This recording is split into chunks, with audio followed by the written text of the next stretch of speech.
Ce qui plaît à Donald Trump en Elon Musk, c'est certainement le fait qu'il soit milliardaire, et en particulier le plus important milliardaire du monde. La grande question, c'est effectivement, est-ce que leur amitié va perdurer?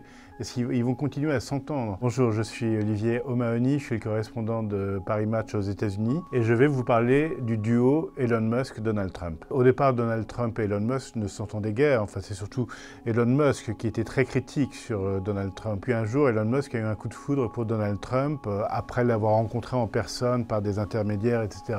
Et donc, début octobre, il était sur scène avec lui en campagne pour annoncer qu'il se mettait au service de l'élection de Donald Trump. Il a décidé d'y aller à fond, comme il fait toujours dans ses affaires, quand il se lance dans un projet. On sait qu'il a injecté dans la campagne électorale de Donald Trump 250 millions de dollars. Depuis l'élection, il habite à Mar-a-Lago avec deux de ses enfants. On le voit aux côtés du président quasiment non-stop. On l'a vu notamment à la soirée du Nouvel An, à Thanksgiving. Donald Trump a toujours eu un contact très naturel avec les milliardaires. Il parle avec les milliardaires de manière...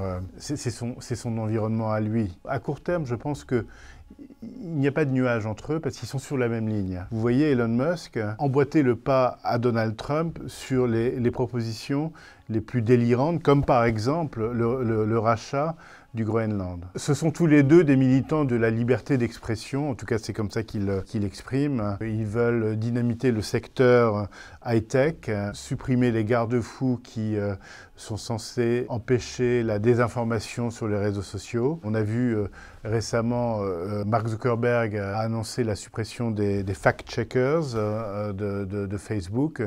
Donc ça veut dire qu'effectivement, ils ont un certain succès dans leur démarche depuis l'élection. On a vu la fortune d'Elon Musk monter de 65%. C'est l'alliance de l'homme le plus puissant d'Amérique, futur président des États-Unis, et l'homme le plus riche du monde, Elon Musk. Deuxième point, à long terme, effectivement, est-ce que ça peut tenir? C'est vrai qu'ils ont quand même des personnalités clivantes, anti-politiquement correctes, anti-establishment qui les rapprochent. Mais effectivement, c'est quand même deux personnalités qui veulent le pouvoir pour elles toutes seules. Et on sent chez Donald Trump une certaine inquiétude quand même de l'omniprésence de Elon Musk à ses côtés et des papiers qui émergent où Donald Trump n'est vraiment pas présenté à son avantage. Il est présenté comme le toutou d'Elon Musk. Et évident que c'est quelque chose que Donald Trump n'apprécie guère. Il a été obligé de se défendre récemment en meeting face à ses partisans pour dire mais ne vous inquiétez pas, Elon Musk ne pourra jamais être président des États-Unis. He's not gonna be president, that I can tell you.